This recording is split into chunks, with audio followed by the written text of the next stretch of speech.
Hello, Frugal Force. Once again, this is Captain Frugal reporting for duty, and this is another episode of Flashbacks from the Stash. And today I'm going to be redoing The Amazing Spider-Man issue number 33. Yes, way back then when the comic books had a 12-cent cover price. And I will say this took some time because I had to do all the scans for this when I pulled this issue out of my stash. So this one took me a little extra time. I thought about just doing it with a video camera on the comic, but I said, you know what, this one has too much good material and too much good talking stuff to give it that treatment, so I'm going to go all out on it. The title on this one was The Final Chapter, and just even looking at this title, it has doom and gloom.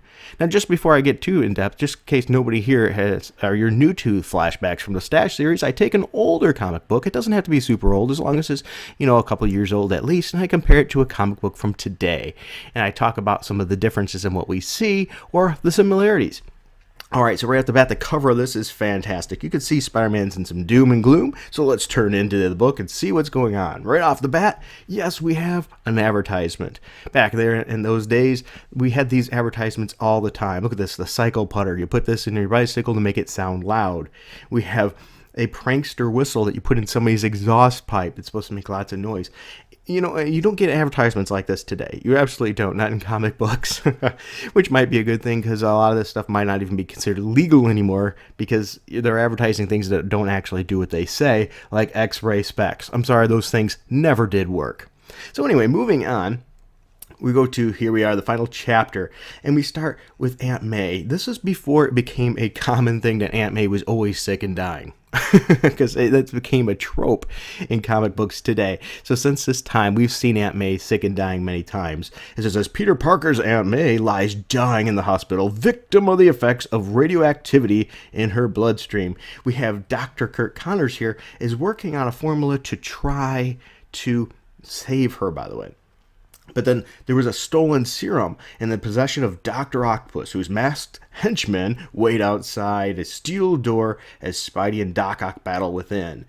And no suspect that the sudden leak in the underwater dome of the hidden hideout is growing bigger and bigger. So during that fight, there was a crack, and there's a leak in this dome, and it's coming in, and Spider-Man is trapped. And there's the formula, too, there, that he needs to help save his Aunt May. Now look at this. I failed. Just now, when it counted the most, I failed. But I can't give up. I must keep trying. Must. Now I'm going to stop there. Already you could see the tension and everything boiling in this issue, and you could see that Spider-Man's his how he works and his character. He always blames himself. He holds himself to the highest regard. He judges himself harder than anybody, and he absolutely can't stand to fail, especially when his loved ones count on him most. Now, who brought us this wonderful intro and who's bringing us this story? None other than Stan Lee. Yes, Stan the Man Lee writing Amazing Spider-Man, and guess what? The plot and illustration was during this time by the amazing Steve Ditko. Yes, the amazing Steve Ditko. This team was phenomenal. All right, so let's go through this a little bit more here and continue to see what we've got. All right, so here we go. I've got to try to free myself, no matter how impossible it seems. Notice Peter Parker, Spider-Man, doesn't just give up. And lifting is the only way. The only way. Ugh. I can't. So exhausted after all that fighting. I feel so weak. Remember, he just last issue got done with a big slam fist powwow with Doc Ock. But then the amazing teenager, he gumps up the life-saving serum, so near yet so far, so hopelessly far away. So there it is. He sees that serum that's going to be the life of Aunt May in his fingertips, in his grasp, just out of reach, I should say, that he can't get to. I'm lying there just beyond reach, as though mocking me, taunting me. It's the only thing that may save Aunt May, and I can't bring it to her. Notice the guilt welling up in him. If she doesn't make it, it'll be my fault. Just the way I'll always blame myself for what happened to Uncle Ben. There it is, bringing that classic guilt and motivation to Peter Parker about his former mistakes and how he's always trying to atone for it. He says, the two people in all the world who have been kindest to me. I can't fail again. I can't. It can't happen a second time. I won't let it. I won't. No matter what the odds, no matter what the cost, I'll get that serum to Aunt May, and maybe then I'll no longer be haunted by the memory of Uncle Ben. Now tell me, when's the last time you've seen something in the last decade with this kind of gravitas in an Amazing Spider-Man comic book? You can't. It has not been existent. Peter Parker has been nothing but a shill of himself, a former little piece of himself, whereas anytime something wrong or bad happens, some other guest star comes and bails him out. Right? Where have we seen the tenacity from Peter Parker? Within my body is the strength of many men. Have you seen that recently in the current Dan Slott run? No, he's been wimpified. And now I've got to call on all that strength, all that power that I possess. I must prove equal to the task. I must be worthy of that strength. I love that part right there. I must be worthy of that strength, or else I don't deserve it. With great power must come great responsibility. A lesson that Peter's learned. Now, I'll ask you this. Where has been that responsibility in the last decade under Slott's pen? Where's that responsibility been for Peter Parker? It's been diminished significantly. The weight is unbearable. Every muscle aches. They're just telling you, Stan Lee's telling you, this is beyond his normal realm. He's hurt already and exhausted after a fight, but he's pushing on. He will not give up. Think of the message this tells kids back then in the day, and adults that were reading this book too. That's a message that I like to read to my kids. I love reading stuff like this to little Frugal because it speaks volumes. I won't read him a current Amazing Spider-Man, that's for sure. My head, it's spinning. Everything's beginning to whirl around. The strain, it's unbearable. The crack in the ceiling is growing wider, getting bigger every second, and that means more water's coming in. No, I dare not give up now. If I close my eyes, I'll go under. Must stay awake. Must clear my head. Keep trying.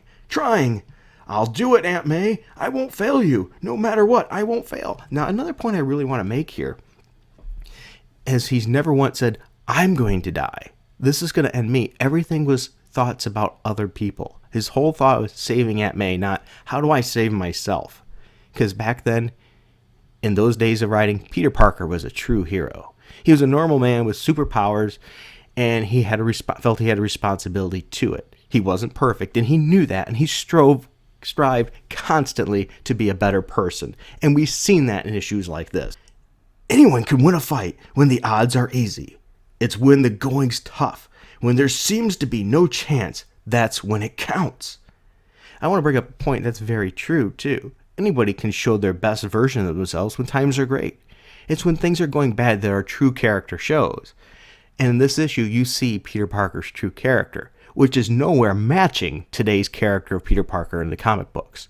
If you don't believe me, look for yourself. Can really consider it. Look through those books recently, over the last decade under the writing of Dan Slott. Do you see that character popping out? If so, let me know. Everything's going black. My head aching. Hold on. I must hold on. It's moving. Can't stop now. Last chance. Must keep the momentum. More. Just a little more. So notice that no matter how he keeps trying, it's slowly moving. I'm going to go past these advertisements, yes, because they're loaded with more of those fun things. And here we go. This is a classic page right here. Great artwork by Ditko showing things. I did it. I'm free. Look at that. He finally gets it. Now, I like up in here, too. It says, and then, as the agonizing ache of his limbs seems unendurable, his superbly muscled body suffers a torment of a virtually indescribable ordeal. From out of the pain, from out of the agony comes triumph. It wasn't easy. He didn't give up when things were hard. Every ounce of him hurt. Every bit of him was in pain, but he still strived for victory. That is an amazing message from a comic book to the reader. Not what we get today. My leg, it's hurt. I'm still lucky no bones seem broken. I can't waste a minute to get that serum. And so we still see that that it's caving in and leaking even faster and faster, and he's working his way to get out. Even with a hurt leg, he's exhausted. It breaks through and water shoves through. And now, sometimes I will say there was some cheesy writing in some of these books, just like any of them.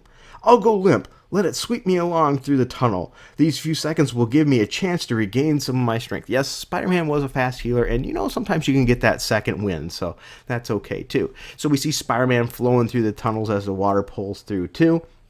All right, and so he's still flying through here. Oh, and he mentions this part. I like this part too. Mustn't get careless now. Have to keep swerving, dodging, avoiding the wreckage, which could tangle me up. So he doesn't want to get tangled up and drown and not get out. And then a few seconds later, I'm through. Air to breathe. So, he finally gets that gasp of air because he gets out from under the water. And before you know it, something's grabbing me from below, pulling me back down. And we look, it's the henchmen of Doc Ock. And he's like, I'm not going to let them stop me. No matter how tired I am, I can still outfight them. Once their air hoses are ripped off, they'll have to head for the surface. There, and that takes care of him. So he does, and you're like, yes, he's out of that situation. Notice, this whole thing has been absolutely tense. He was buried, and water was pouring in. He breaks out. He still has to dodge through things. Every moment, every page of this book is filled with intensity at this point. Have we had that kind of intensity from a Spider-Man book in the last 10 years? No, not even close. Anyway, he finally gets out of the water to get that air. And look at that. More of them waiting for me. We knew you'd show up here, Spider-Man. It's the only way out of this place.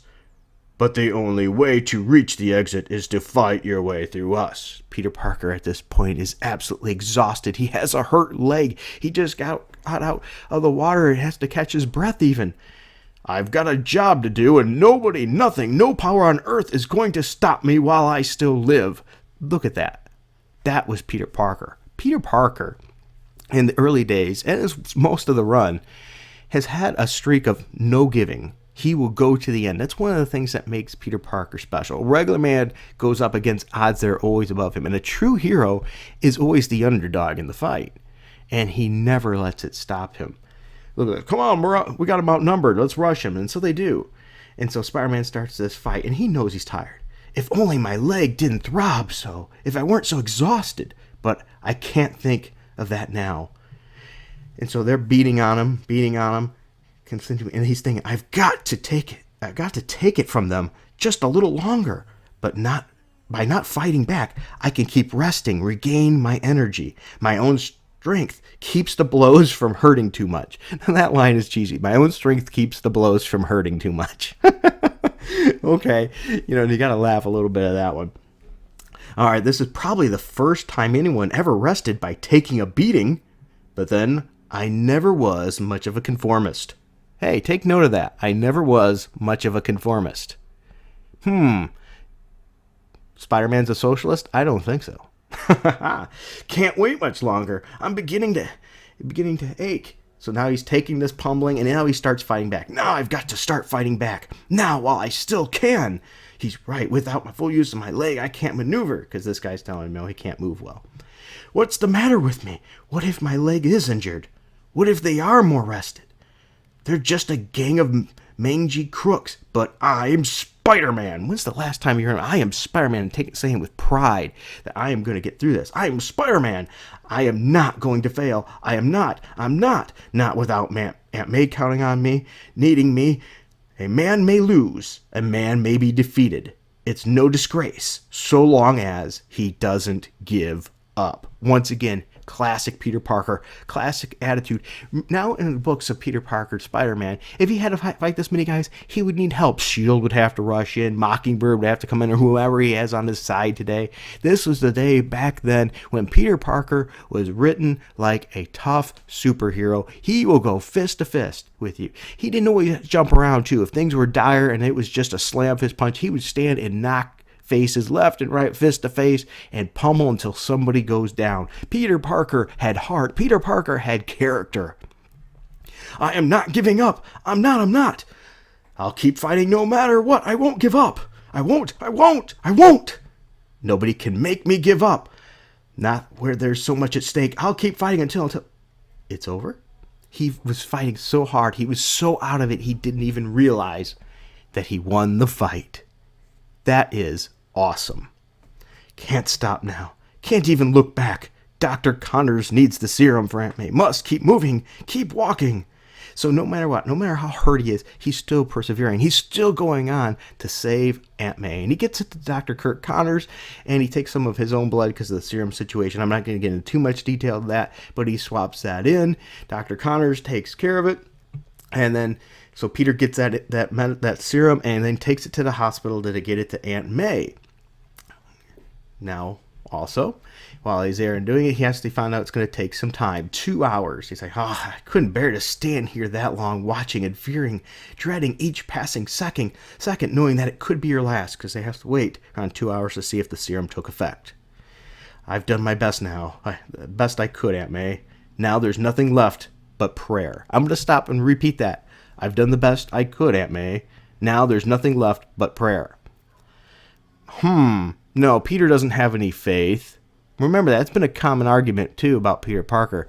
Does he have a faith-based system? And, even when he's supposed with death issues and things, there's always been a higher power. And in here it says Peter Parker was going to pray. Peter Parker must have had some kind of belief back then. Does he now, under the current writing? It seems like Dan Slott does everything he can to hide anything of character and moral conscience with Peter Parker. So anyway, he's going to leave. Hold on there, Spider-Man. I've got some questions for you. What's your interest in the matter? Let's just say that I was helping a friend.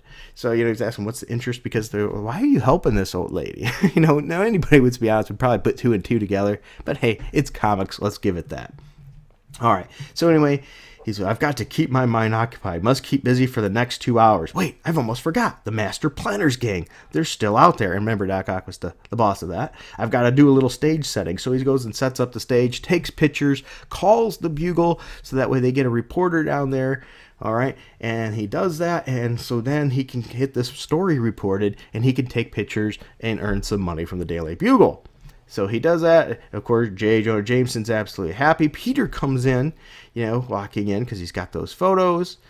And I'm not going to go into too much detail, but this causes some alarm here. And she flashes back to her issues that she's had in the past, and Peter knew about that, but I don't want to focus too much on that. As I said, I'm not reading the whole comic. I just want to focus on gleaming on some parts of this issue. Definitely worth looking into. If you can get it in an essential or something, do that. But anyway, so then he goes and he negotiates with J. Jonah Jameson. You see how each one of them thinks about the negotiation, which is great, because Peter thinks he's doing a good job getting good amount, and of course J. Jonah Jameson thinks he's screwing him over, and so they'll sell those pictures. They make their deal. Peter goes back to the hospital, and now it's time for the decision about Aunt May now. I'm almost afraid to find out, but I must. My leg, it's aching more than ever. But this is no time to worry about that. Once again, Peter Parker puts everybody else above himself. Think about that. That is not moral relativism thinking there. That is selflessness. We have not seen that much. We do see a little bit of selflessness in Dan Slott's run. I'll give him credit for that. I don't pay myself that much even though I own a corporation. But that's more due to that he's anti-business, even though he makes his living because of business. Go figure. That's a whole different story altogether. But ultimately here, what I'm showing is Peter Parker's character of putting others before him, even though it makes him always look bad. So the doctor checks him out, finds out, most cases he's all right. He was just banged up. Then it's time to find out about Aunt May. Oh, this is it. Good news. The serum has stopped the blood deterioration. The reports are all favorable. With luck, we expect for her to pull through. All right, so I didn't let you down, May. This time, Aunt May, I didn't fail you. Now, notice that. I think there's a lot of power in that. This time, I didn't fail you. He feels like he's a failure. And that's a classic staple of Peter Parker. No matter how many great things he does, he always takes the things that he's failed at and puts them above. That's his burden to bear. That's his character flaw, is he has to learn to allow failure not to stop him. And he does that. He overcomes it frequently, but he always allows his failure to burden him. He's dug himself a hole that he has to learn to fill in so that he can move on and progress. And usually when he seems to have done that, something else bad happens, and it causes him to reopen those wounds again. That's a classic part of his character. Where have we been seeing this? We have seen a little bit of that currently in the Dan Slott run as well. I'll give that. He's done that too. But I also want to bring up some other points here. Peter Parker in this story, he was smart, wasn't he? He has been betrayed as an idiot, making dumb moves. He did not make dumb moves here. He persevered. He tried. He didn't give up. He was smart. He didn't let things get him down. This is what Peter Parker is. This is why people are not reading Amazing Spider-Man. He's been written so far out of character. Peter Parker is unrecognizable in his own book. We need to get Peter Parker back to the character that he was before. This is the character people wanted to read. I don't care about necessarily how old he looks and things. What we care about is the character. That's what we were reading, not the mask. The mask is part of him, sure, but it was the person behind the mask that we read. The person that was behind the mask that we cared about. The person behind the mask is what we kept coming back for. But Amazing Spider-Man could be 100,000 plus issue seller again, not just the people buying it just to keep their collection without a gap. Because that's all Peter Parker Amazing Spider-Man is right now. The readership, people of it, are pretty much, with a select few that actually really like the book, are just buying it because they don't want the gap in their collection. So anyway, she's moving. Peter? It's all right, Aunt May. You're going to be well again. Everything's fine. Peter. She dropped off to sleep again. She's resting much easier now. The crisis has passed. She'd never have made it if not from that serum from which Spider-Man brought us. I wonder where he fits into all this. I don't know, Doc, but maybe he's not quite as bad as some people think he is. Well, at any rate, you'd better go home and get some rest yourself. I think I'll be able to now. That Peter Parker, oh, by the way, let's pay really close attention to this part here. That Peter Parker certainly is a nice boy. He's sincere, well-mannered, and devoted to his aunt. Too bad there aren't more young men like that. Too bad someone like him can't be an idol for teenagers to imitate, instead of some mysterious unknown thrill seeker like Spider-Man. So notice that we see all the great qualities here in Peter Parker, and then we slam this other side, which is also him, because Peter Parker does what others won't do. Peter Parker does things and does not expect a pat on the back for it. He does not expect to get credit. Sometimes it hurts never getting credit, but he still does the right thing no matter how bad it's going to make him look. This is a note to the comic book writers. This is Peter Parker. This is what you should be. This is what our comics should be. Our comics should be giving some good moral references, not what we're getting today. Sometimes what we read today, we wonder if our superhero's the bad guy. They're taking over a country. What on earth are they doing now? The things they're doing now lacks heroism. It lacks moralism. They have no moral compass. Marvel Comics in general has lost its way. And all they have to do to regain it is actually start learning about the history of the character that they're writing. Alright, Frugal Force, now let's take a look at the letters page from a comic book back then. And I want you to compare it to a comic book communication between writers, editors, and things of today. There starts usually with the good, positive things in here. And then I want to mention this one. Dear Stan and Steve, Spider-Man number 29 was the unusual Marvel masterwork. Stan came through with flying colors again on the story. The title was way out, but even the great can have its faults.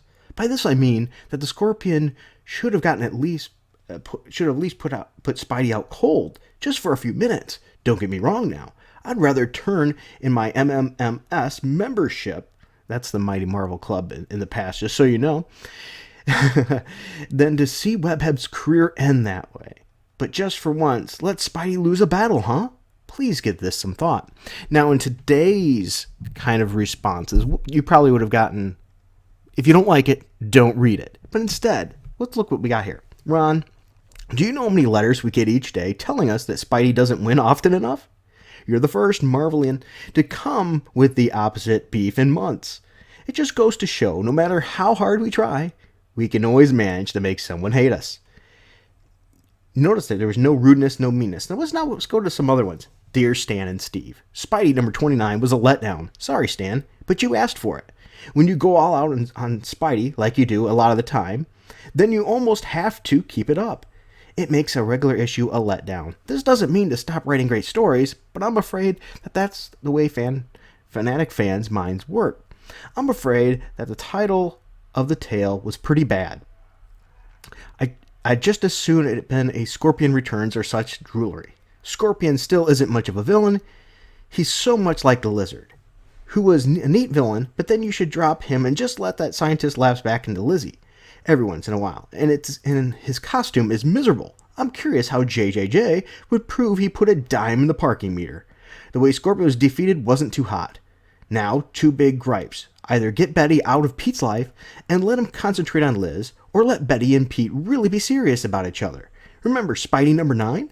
The way that ended is the way their love should be. You're making the two of them as bad as Matt and Karen in Daredevil. And this sickening half business is making me sick, okay? Okay, I know it's too late to tell you this, and as you've already written about it, but don't you dare kill off Aunt May as indicated by the end of the story. Spidey has enough trouble, and as it is, understand? Now, once again, before I go into the response, what would Dan Slott have said? Don't read it, and you don't like it, or, oh, you don't know what you're talking about. You have to wait until next year and you'll find out. Just keep reading, or you don't know Spider-Man. Shut up, I'm smart, and then block. Because they don't want you to communicate with them if you have anything of dissent. Let's see how a professional responded, shall we? Even if we didn't understand, Mick, we'd be afraid to admit it to you. You'd probably write us another letter as bossy as this one. Anyway, we did one thing right. As of this writing, Aunt May is still alive among the living. Of course, if anything happens to her later on, we'll leave town before you find out. And notice it's written in a little bit of a fun way, and even they didn't say you're wrong. Matter of fact, they ate it. They took the hit. Hey, you know what you wanted, you know, and that's once again professionalism.